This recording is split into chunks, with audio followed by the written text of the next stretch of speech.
Hello and welcome to A Course in Miracles 365. I'm your host, Tomas Garza, and I thank you so much for joining me here on Enlightened World Network. As you may know, this is a brand new live stream that I'm doing every day, hence the title, A Course in Miracles 365, for students, practitioners, and anyone that's curious about this wonderful, and for me, a foundational spiritual text. I started this live stream less than a week ago. In fact, this is day number 6 overall. And I just want to point out some housekeeping components to this. I intend to go through a portion of A Course in Miracles called the Workbook for Students. You may be familiar with that. And I intend to start that on Monday, this coming Monday, February 1st. So if you have a copy of A Course in Miracles, you may want to get that and follow along. And it doesn't matter if you follow me lesson for lesson. This live stream will be short. It's going to be all over Enlightened World Network's social media, including this Facebook page, their YouTube channel. So you can catch up if you miss the live. It will be at different times for right now, every day. We're jumping around a little bit and we'll catch as many of you as we possibly can live. So I welcome your comments. Thank you so much for all who have tuned in so far. I really appreciate it. And if I don't catch your comments here during the live stream, I will absolutely answer them as soon as I can afterwards. So I do welcome this because A Course in Miracles is all about experience, and it's about spiritual inquiry. And it's inquiry and practice. So to put these ideas, the Course is a thought system. It is something that should generate questions. Because it's experiential, it should generate questions. It's not all about theory. Now, there are some terms that come up that I want to talk about, and I've been talking about some of them this week because it does use language that is not used the same way in our ordinary daily speech. So we'll talk about that at length. But to preview the workbook for you, the workbook for students comprises 365 lessons. So if one wanted to, one could start, say, on the 1st of February, do 365 consecutive lessons, one a day. And the idea is in one calendar year, you could go through that workbook. That is absolutely not required that you do it that way. And I will say more about this in tomorrow's live stream before we get going. But I hope that this practice and study brings up a lot of questions for you. I invite them. That's what I'm here to do, is to help you and answer your questions. And I want to share my experience along the way. Starting right now, today. Yesterday, we talked a little bit about forgiveness, which is one of the foundational principles of A Course in Miracles, as it is any spiritual path. It really is. It's foundational. However, it's misunderstood in our common daily lives. Why? Because people often forgive with a string attached. They forgive with a notion of keeping some of their hurt. Think of one of your parents, right? And maybe just maybe, hopefully, you had classic examples as a child of parents that were truly loving, that never held out any strings, that never gave with strings attached, that never forgave with strings attached. Maybe that was you, wasn't me. And I'll talk more about that in some detail in just a couple of minutes here. But that's a good example. So let's say your mother would used to say, okay, I forgive you for doing whatever it is that you did. I forgive you, but don't ever do that again. Or if I ever catch you in your sister's room again, and whatever the threat was, to spank you, to whip you, to cancel your birthday, right? Whatever that threat may have been, that's forgiveness. That's not true forgiveness. We all can feel that. It's forgiveness with a string attached. And that's often in the world what passes for forgiveness. Now, that is not forgiveness as A Course in Miracles talks about it. Course in Miracles talks about it as overlooking of error. What error? The error of separation, which is fundamentally an error. It's very interesting. We call it sin sometimes, original sin. That's a term that gets thrown about. You may have had lots, lots of direct exposure to that terminology. Really, there's no such thing. Why? God has no ego to be offended. Spirit has no ego, no sense of separation. So, in fact, it cannot, by definition, be offended. So there is no sin. If you don't believe it, that's okay. Right? I know that many of us were raised in a tradition that emphasized that heavily. I was. I was raised in a couple of fairly fundamentalist Christian traditions, including a Southern Baptist church. So you can bet that sin was really, really, I'm just laughing thinking about it, really prominent, big time. There is no such thing. And if that hits you in an odd sort of way, I just invite you to sit with it as anything that I may say, anything that you may hear either on this network or anywhere else in spirituality. We're speaking from our experience. So God has no ego to be offended. All right. So when people in the world, family members, friends, our brothers, sisters, so-called offend us, what's really going on there? Now, with forgiveness, here's what's really happening, according to the thought system of A Course in Miracles, is that we're overlooking the error of separation.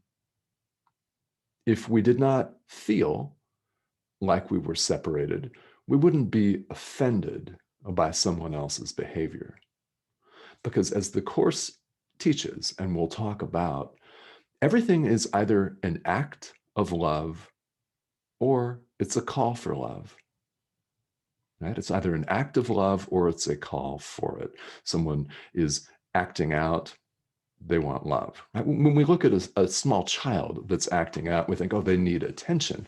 They're calling out for love, quite honestly. And then why is it so easy for us to see that in connection with children, yet it's not easy for us at all to see that in connection with ourselves as adults? Forgiveness essentially overlooks the error of separation. So, what does that look like in practice? Let me give you a personal example of what it's like to really deeply, deeply forgive somebody. And I'll make it quick because this is a short live stream. Yet, well, all right, EWN people, I'm saying this right now. I'll be back here on this network with a lot more detailed conversation about forgiveness and my own personal experience, because I'll keep it brief today. My mother was an alcoholic. She passed away in May of 2016. But prior to that time, you could characterize our relationship as difficult.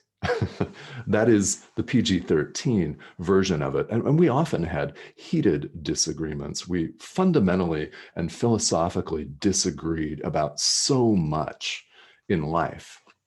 And, well, she was an alcoholic. Not every alcoholic acts out the same way, as we know. Some people, when they drink, are very, very loving. Actually, they're silly or they just go to sleep, and others are flat mean. And unfortunately, my mother struggled with that and fell into the mean category. So over the years, over many years, we're talking decades, so many things were said and passed back and forth that it was very difficult for me as an adult. It was very, honestly, very difficult for me as an adult because the the behavior, which was massive guilt trips, F-bomb list, tirades, things that I'm not going to say here on this network. You can imagine it because you may have experienced some of this yourself. So what does forgiveness, true forgiveness, look like? Well, after finding A Course in Miracles, I like to say it found me in 2013. After that, things really fundamentally began to change for me in my relationship with my mother because I took things to heart.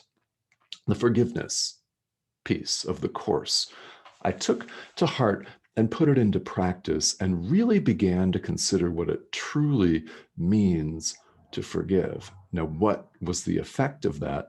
Liberation, emotional and psychological liberation.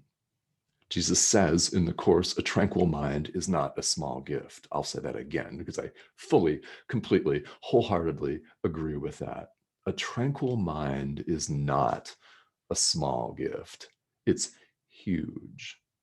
So over time, I was able to forgive her for a lifetime's worth of bad behavior.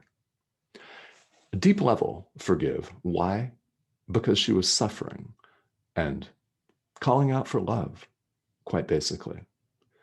So I will share with you that along with that forgiveness did not mean a return to the status quo. It meant some very precise and very strictly enforced personal boundaries.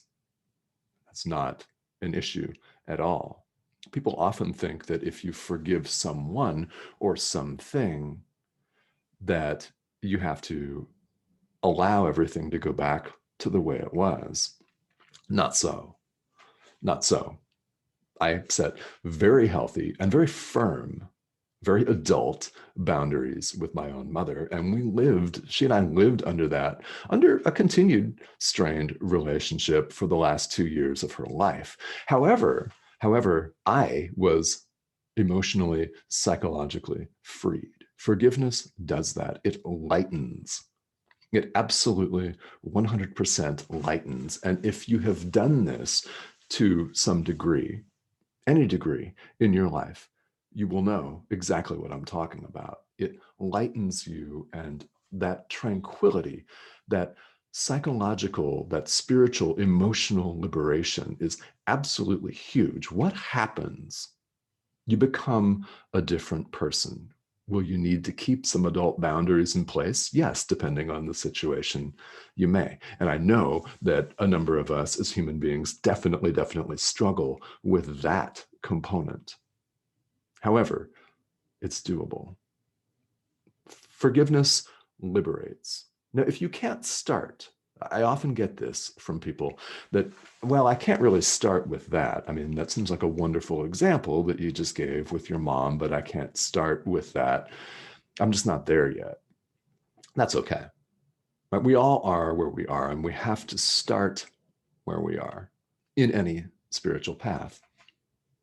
We are what we're bringing to the table right now in the present moment, the sum total of all of our experiences and our learning.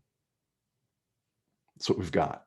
So if all you find that you can do is forgive the dog for peeing on the carpet, for example, start there.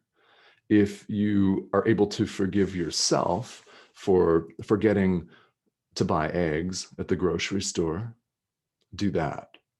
Right? These are just examples, and they may seem small. They may seem really trivial to you in comparison to forgiving an alcoholic mother or an abusive ex-partner, ex-spouse, something like that. But we can do what we're capable of doing. We can only do, right, what we're capable of doing in a given moment. So if that means starting with small acts, start with small acts. Why? All we have is the present moment. All we have is the present moment. We make a decision in the present moment. When we forgive, we're choosing love, which is what we're here to do. All of us, all the time, choosing love. One act of forgiveness will feel good. It will feel liberating, and it will lead to another. and another and another until it becomes a stream, a flow, like a river moving downhill. Definitely. That is what forgiveness is like.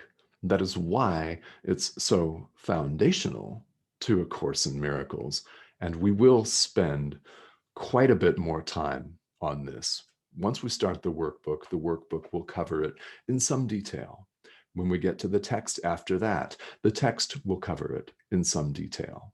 The manual for teachers covers it in some detail. So there are always ways that you can find out more, but the best way is by practice. That is always the best thing. Practice in your daily life. So tomorrow I will be here at a different time here at 7 p.m. Eastern time, tomorrow evening for those of you on the East Coast, so 4 o'clock Pacific. Be here at a different time tomorrow. I'll just preview this. Tomorrow we'll be covering some of the basics of a workbook for students of A Course in Miracles so we can launch into that on Monday. And I'll talk more about forgiveness too, because there's a lot more for us to say. So thank you so much for tuning in today. I very much appreciate all of your time. And if you catch this later, please type in comments, questions. I'm here to answer them as best I can. All right. Everybody have a great rest of your day. And thank you so much for tuning in.